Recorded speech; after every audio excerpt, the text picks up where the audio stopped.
Madam നേരത്തെ പറഞ്ഞു madam ഒരു യുക്തിവാദി അല്ല എന്നുള്ളതാണ്. അപ്പോഴേ എൻ്റെ ഒരു ചോദ്യം, മേഡം എന്തെങ്കിലും ഒരു യുക്തിവാദി ആകാൻ സാധ്യതയുണ്ടോ എന്നുള്ളതാണ്. കാര്യം ഞാൻ ചോദിക്കുന്നത്, നമ്മൾക്കൊരു ഈ ആരാധനാലയങ്ങൾ അല്ലെങ്കിൽ ഇങ്ങനെ പുരോഹിത വർഗം ഇതെല്ലാം ചൂഷണം ചെയ്താണ് ജീവിക്കുന്നത്. അവിടെ ചെന്ന് പറ്റുന്നവർ തലച്ചോറ് പണയം വെച്ചിട്ടാണ് ഇതെല്ലാം ചെയ്യുന്നത്. ലോജിക്കായിട്ട് ചിന്തിച്ചാൽ മേഡത്തിനെ പോലെ അവിടെ നിന്ന് ഇറങ്ങി വരാം.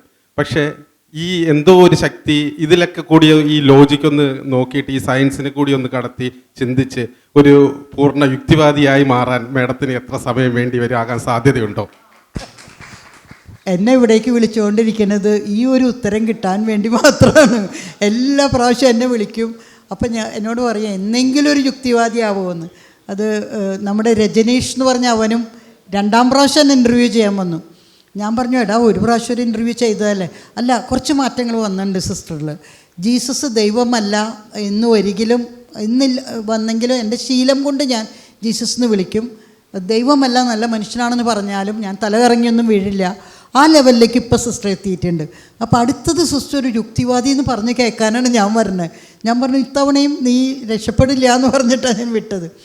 ഞാൻ പറയുന്നത് യുക്തി ബുദ്ധി, അതാണ് ഞാൻ പറയുന്നത്. തിരുസഭ ചെയ്യേണ്ട ഒരു കാര്യം, ചെറിയ കുട്ടികൾ യുക്തിയും ബുദ്ധി ഉദിക്കുന്നതിന് മുൻപ് അവർക്ക് കുറച്ച് കാറ്റിസം പഠിപ്പിച്ചു കൊടുക്കുകയോ മര്യാദ പഠിപ്പിച്ചു കൊടുക്കുകയോ, നമ്മൾ വരില്ലേ ഒരു മോറൽ എഡ്യൂക്കേഷൻ, അത് ചെയ്തോട്ടെ, അതിന് ഞാൻ വിരോധം പറയില്ല. പക്ഷെ 18 വയസ്സ് കഴിഞ്ഞ ഓരോ ആൺകുട്ടിയെയും പെൺകുട്ടിയെയും വിളിച്ച് കത്തോലിക്ക സഭ പറയണം, നിൻ്റെ ഉള്ളിലും നിൻ്റെ ചുറ്റിലുമാണ് ഈ ദൈവം അല്ലെങ്കിൽ ശക്തി എന്ന് പറയുന്നത്. ഒരു പള്ളിയുടെ ഉള്ളിലോ അല്ല, ഒരു മത ആലയത്തിലോ അല്ല. അതുകൊണ്ട് നീ തന്നെ കണ്ടെത്തുക എന്ന് പറഞ്ഞ്, എന്താണ് തത്വമസി, അത് നീ തന്നെ എന്നൊക്കെ പറഞ്ഞ് വിടുന്നത് പോലെ വിടണം. അത് തിരുസഭ ചെയ്തേ പറ്റൂ. അതാണ് ഞാൻ ഒരിക്കൽ പറഞ്ഞത്. 90 വയസ്സായ ഒരു വൃദ്ധൻ വടിയും കുത്തിപ്പിടിച്ച് പള്ളിയിലോ അമ്പലത്തിലോ മോസ്കിലോ പോകുന്നുണ്ടെങ്കിൽ അത് ആ വൃദ്ധൻ്റെ പരാജയവും ആ പള്ളിയുടെയോ മോസ്കിൻ്റെയോ അമ്പലത്തിൻ്റെയോ പരാജയവുമാണ്. അപ്പോൾ ആ അർത്ഥത്തിൽ അതാണ് ഞാൻ പറഞ്ഞത്, യുക്തി ബുദ്ധി അതൊക്കെ നമുക്ക് ഉപയോഗിക്കാം. എങ്കിലും ഞാൻ ഒരു ശക്തി എൻ്റെ മുകളിലുണ്ടെന്ന് വിശ്വസിക്കുന്നത്, അതെനിക്ക് നിർത്താൻ, എനിക്ക് ജീവിതത്തിൽ പ്രായോഗികമായിട്ട് നമ്മൾ പ്രാർത്ഥിക്കുന്നത് ദൈവത്തിൻ്റെ മനസ്സ് മാറ്റാനാണോ? അല്ല, എൻ്റെ മനസ്സ് മാറ്റാനാണ്.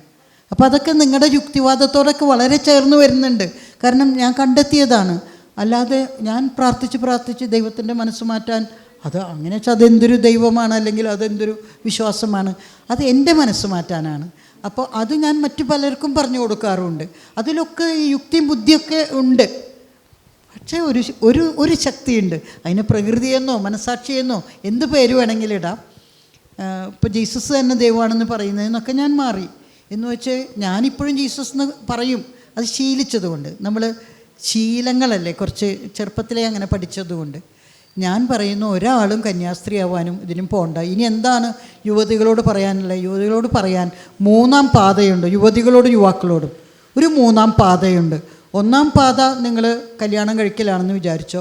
2ാം പാത ക്രിസ്ത്യാനികളാണെങ്കിൽ അവർ അച്ഛന്മാരാകുക അല്ലെങ്കിൽ മറ്റുള്ളവർ സന്യാസികളാവുക എന്ന് പറയുന്നു. പക്ഷേ ഞാൻ പറയുന്നു, ഇത് രണ്ടും വേണ്ടാത്തവർ ഒരു 3ാം പാതയുണ്ട്. അത് ഒറ്റയ്ക്ക് നിന്ന് നിങ്ങൾ സ്വാതന്ത്ര്യം അനുഭവിച്ച് നിങ്ങൾക്ക് ഇഷ്ടപ്പെട്ട അത്രയും നന്മ ചെയ്ത് നിങ്ങൾ സേവനം ചെയ്ത് നിങ്ങൾ ജീവിച്ചോളൂ. അതാണ് 3ാം പാത. അപ്പോൾ ഞാൻ ജയ്പൂരൊക്കെ പോയിട്ട് ഇത് പറഞ്ഞപ്പോൾ ഭയങ്കര കയ്യടിയായിരുന്നു. യൂത്ത് മുഴുവനും ഓടിക്കൂടി, അവരൊക്കെ ഭയങ്കര കയ്യടിയായി. എൻ്റെ പത്രത്തിൽ വന്നത് ഇങ്ങനെയാണ്, the none or the rocks the audience എന്നാണ് ഡൽഹിയിലൊക്കെയുള്ള ഇംഗ്ലീഷ് പത്രത്തിൽ വന്നത്. കാരണം അത് ഞാൻ ഇപ്പോഴും പറഞ്ഞുകൊണ്ടിരിക്കുന്നു, 3rd വേ ഓഫ് ലൈഫ്. അതിപ്പോൾ കുറേ പേര് ചെയ്യുന്നുണ്ട്. ഞാനത് പ്രഖ്യാപിക്കുന്നു എന്നാണ് ഞാൻ പറയുന്നത്. കാരണം ഈ കേരളത്തിലെ മാതാപിതാക്കൾക്ക് ഒരു ചുമതലയിൽ നിന്ന് ഞാൻ ഒഴിവ് കൊടുക്കുകയാണ്. നിങ്ങളാരും നിങ്ങളുടെ മക്കളെ കെട്ടിച്ചു കൊടുക്കണം എന്നുള്ളത് നിങ്ങളുടെ ഡ്യൂട്ടി അല്ല. മക്കളുടെ കല്യാണം നടത്തൽ നിങ്ങളുടെ ഡ്യൂട്ടി അല്ല. കാരണം അവരുടെ പാർട്ട്ണർ അവർ കണ്ടെത്തട്ടെ, അവരല്ലേ കൂടെ ജീവിക്കേണ്ടത്. നിങ്ങളിങ്ങനെ കെട്ടിച്ചു കൊടുത്തിട്ട് എന്താ ഉണ്ടാവണേ? ഡിവോഴ്സ്, പിന്നെയും ഡിവോഴ്സ്. ഒരു ഡിവോഴ്സ് കഴിഞ്ഞ് വന്നാൽ 2ാമതും നിങ്ങൾ കെട്ടിച്ചു കൊടുക്കണ്ടേ?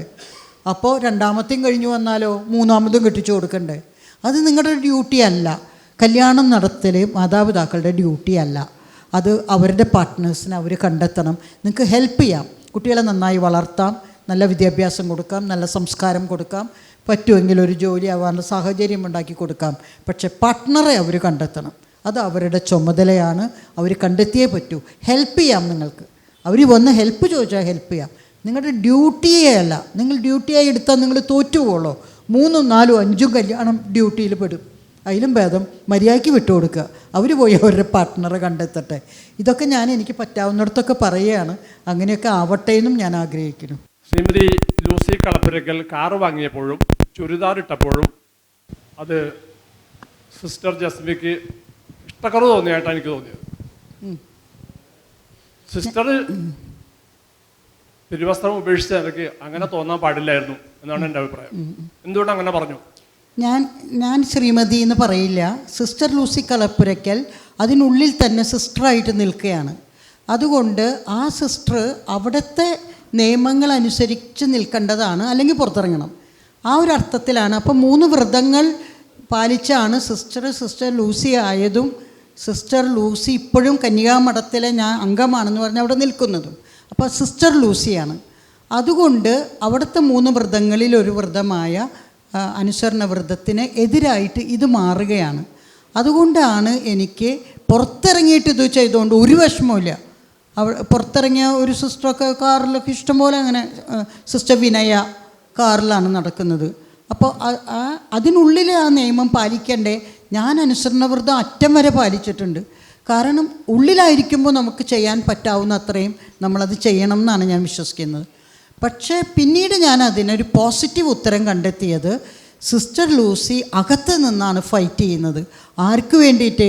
അവിടെ അകത്തുള്ളവർക്ക് വേണ്ടിയിട്ട്. എനിക്കതിന് ഉള്ള ധീരതയില്ല. ഞങ്ങൾക്കത് പറ്റൂല. CMC-ക്കാർക്ക് അത് പറ്റൂല. CMC-ക്കാർ ഒരു പ്രാവശ്യം എതിർത്ത് സംസാരിച്ചാൽ പുറത്തിറക്കും. പിന്നെ ആ വാതിലൊരിക്കലും തുറക്കില്ല. അകത്ത് കിടക്കാൻ പറ്റില്ല. പക്ഷേ സിസ്റ്റർക്ക് അകത്ത് നിന്നിട്ട് അകത്തുള്ളവർക്ക് വേണ്ടി ഫൈറ്റ് ചെയ്യാനുള്ള ആ ധീരത, എല്ലാം സ്റ്റെപ്പായിട്ടാണ് ഉയർച്ച വരുന്നത്.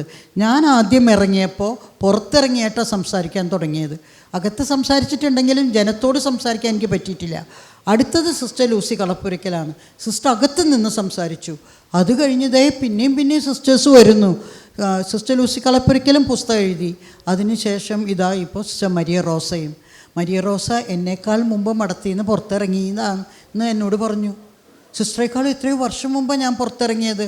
പക്ഷേ എനിക്കതിനുള്ള ധൈര്യം ഉണ്ടായില്ല. ഇത്രയും കാലം കഴിഞ്ഞിട്ട് ഇപ്പോഴാണ് സിസ്റ്റർ പുസ്തകം എഴുതുന്നത്. അപ്പോൾ എനിക്ക് അഭിവൃദ്ധിയാണ്. ഓരോരുത്തരും ഇറങ്ങുകയോ അല്ലെങ്കിൽ അകത്തിരുന്നത് തന്നെ പുസ്തകം എഴുതുകയോ ചെയ്താൽ എൻ്റെ അനുയായികൾ വർദ്ധിക്കുന്നു. ഞാൻ കൂടുതൽ സന്തോഷിക്കുന്നു. അപ്പോൾ ഞാൻ സിസ്റ്റർ ലൂസി കളപ്പുരയ്ക്കലിൻ്റെ ഒപ്പം തന്നെയാണ്. കാരണം അത് വലിയൊരു അകത്ത് നിന്നുള്ളൊരു ഫൈറ്റിങ് എനിക്ക് പറ്റാത്തതാണ്. ഞങ്ങൾ രണ്ടുപേരും പുറത്തിറങ്ങിയിട്ടുള്ള ഫൈറ്റിങ്ങാണ്. ഇനിയും ഇറങ്ങുന്നവരും വേറെയും സിസ്റ്റേഴ്സ് ഒരുപാട് ഇറങ്ങിയിട്ടുണ്ട്. ചിലർ സിസ്റ്ററുടെ വസ്ത്രം തന്നെ ഇട്ടിട്ട് ഇപ്പോഴും ജീവിക്കുന്നു. ചിലർ ആ വസ്ത്രം ഇടരുതെന്ന് പറഞ്ഞ് അവർ വിലക്കിയത് കൊണ്ട് എന്നാലും അവരിപ്പോഴും പള്ളിയിൽ പോയി കൊന്ത ചൊല്ലി എല്ലാ നമസ്കാരവും ചൊല്ലിയിട്ടും കഴിയുന്ന സിസ്റ്റേഴ്സ് ഉണ്ട്. അവരൊക്കെ എന്നെ ഫോണിൽ വിളിച്ച് ബന്ധപ്പെടാറുണ്ട്. പിന്നെ ഞാൻ മനസ്സിലാക്കിയത് ഞങ്ങൾ ഇറങ്ങുന്നവർ ലീഡേഴ്സാണ്. അപ്പോൾ ഞങ്ങൾ യുണീക്കാണ്. ഞങ്ങൾ എല്ലാവരും കൂടി ഒറ്റക്കെട്ടാവുക അത് ബുദ്ധിമുട്ടാണ്. എപ്പോഴും ഇറങ്ങുന്ന ആ ലീഡർഷിപ്പ് ഞങ്ങൾക്ക് ഞങ്ങളുടേതായ വഴികളുണ്ട്. ഞങ്ങൾക്ക് പരസ്പരം എതിർപ്പില്ല. പക്ഷെ ഒന്നിച്ച ഒരേ മേൽക്കൂരയ്ക്ക് കീഴെ ജീവിക്കാൻ ബുദ്ധിമുട്ടായിരിക്കും. കാരണം ഓരോരുത്തർക്കും ഓരോ വഴിയാണ്. ചിലർ ആ കന്യാസ്ത്രീ വസ്ത്രം തന്നെ ഇട്ട് നടക്കണു. ചിലർ രാവിലെ തുടങ്ങി വൈകുന്നേരം വരെ മഠത്തിൽ ജീവിക്കുന്നത് പോലെ ജീവിക്കുന്നു. അപ്പോൾ അതെല്ലാവർക്കും പറ്റിയെന്ന് വരില്ലല്ലോ. ഞാൻ അങ്ങനെയല്ല.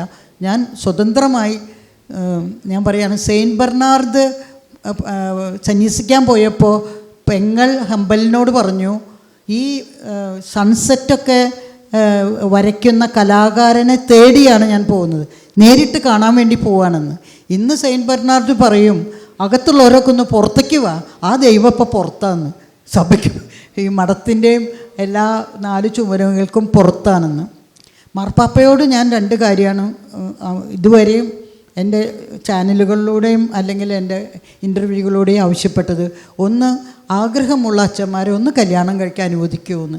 കത്തോലിക്ക സഭയിലെ അച്ഛന്മാരെ ഒന്ന് വിവാഹം കഴിക്കാൻ അനുവദിക്കൂ. ഈ പൊട്ടിത്തെറിച്ച് തോന്നിയാസങ്ങൾ ചെയ്ത് ഓൾട്ടർ ബോയ്സിനെയും ഉപയോഗിച്ച് ഓൾട്ടർ ഗേൾസിനെയും ഉപയോഗിച്ച് തള്ളേനെയും യുവതീനെയും ഒക്കെ ഉപയോഗിച്ച് ഇങ്ങനെ നടക്കുന്നതിനേക്കാൾ എത്രയോ ഭേദമാണ് ഒരു വിവാഹം കഴിച്ച് ജീവിക്കുന്നത്.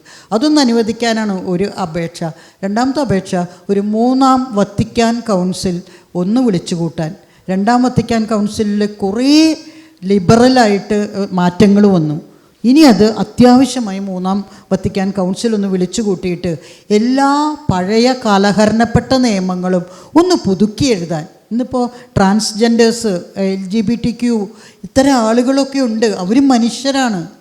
ഞാൻ ഒരു കുഞ്ഞ ലേഖനത്തിൽ എഴുതിയതാണ്, അവർ അവർ അങ്ങനെ സൃഷ്ടിക്കപ്പെട്ടിട്ടുണ്ടെങ്കിൽ, സാഹചര്യം കൊണ്ട് അങ്ങനെ ആയവരെയല്ല ഞാൻ ഉദ്ദേശിച്ചത്, അങ്ങനെ സൃഷ്ടിക്കപ്പെട്ടവരുണ്ടെങ്കിൽ അവരുടെ ജീവിതത്തെക്കുറിച്ച് ദൈവം എന്താണ് ഉദ്ദേശിച്ചത് അവരെ സൃഷ്ടിച്ചപ്പോൾ എന്ന് പറയേണ്ടത് ഈ മതാധികാരികളാണ്. അവർ തള്ളിക്കളയല്ല ചെയ്യേണ്ടത് ഇവരെ. അവരെന്താ മൃഗങ്ങളൊന്നും അല്ലല്ലോ, മനുഷ്യരല്ലേ. അപ്പോൾ അവർക്ക് വേണ്ടി സംസാരിക്കേണ്ട സഭകൾ, മതങ്ങൾ അത് ചെയ്യാതെ അവരെ കുറ്റപ്പെടുത്തിക്കൊണ്ടിരിക്കുകയാണ്. അപ്പോൾ ഈ 3-ാം വത്തിക്കാൻ കൗൺസിലിലെ മാർപ്പാപ്പ ഒന്ന് റീതിങ്ക് ചെയ്യണം എല്ലാ നിയമങ്ങളും. ഫ്രാൻസിസ് പാപ്പ കുറേയേറെ LGBTQവിനെയൊക്കെ സ്വീകരിച്ചു. പക്ഷേ ആരും ചർച്ചയ്ക്ക് വന്നപ്പോൾ ആരും ഒപ്പിട്ടില്ല എന്ന് മാത്രം. ഫ്രാൻസിസ് പാപ്പ ഒറ്റപ്പെട്ടു. കൊണ്ടുവന്ന എല്ലാ പ്രോഗ്രസീവ് നിയമങ്ങളും വോട്ടിനിട്ട് തള്ളിപ്പോയി. പക്ഷേ എന്നാലും അദ്ദേഹത്തിൻ്റെ നന്മ അദ്ദേഹം പുറത്തേക്ക് കൊണ്ടുവന്നു. അപ്പോൾ ഒരു 3-ാം വത്തിക്കാൻ സുനോദോസ് വന്നു കഴിഞ്ഞാൽ കുറച്ചും കൂടി ഒരു ബെറ്ററായിട്ട് കുറേ കാര്യങ്ങൾ. കോണ്ടം കൊടുത്ത ഒരു ജർമ്മൻ നണ്ണൊക്കെ പുറത്തു പോകേണ്ടി വന്നു. കോണ്ടം വിതരണം ചെയ്തു. അതായത് ആഫ്രിക്കൻ സ്ത്രീകൾക്ക് നോക്കുമ്പോൾ എല്ലാവർക്കും എയ്ഡ്സ് രോഗമാണ്, പുരുഷന്മാർക്കൊക്കെ. അത് സ്ത്രീകൾക്കും കിട്ടുന്നുണ്ട്. അപ്പോൾ ഈ സിസ്റ്റർ ഇറങ്ങി, മജല്ല, ആ സിസ്റ്റർ ഇറങ്ങിയിട്ട് എല്ലാവർക്കും കോണ്ടം വിതരണം ചെയ്തു. അതുകൊണ്ട് ആ സിസ്റ്ററിനെ പുറത്താക്കി. അപ്പോൾ സിസ്റ്റർ ഒരു പുസ്തകം എഴുതിയിട്ടുണ്ട്, ലോകത്തിലെ ആദ്യത്തെ കന്യാസ്ത്രീ പുസ്തകം അതാണെന്ന് കണ്ടെത്തി.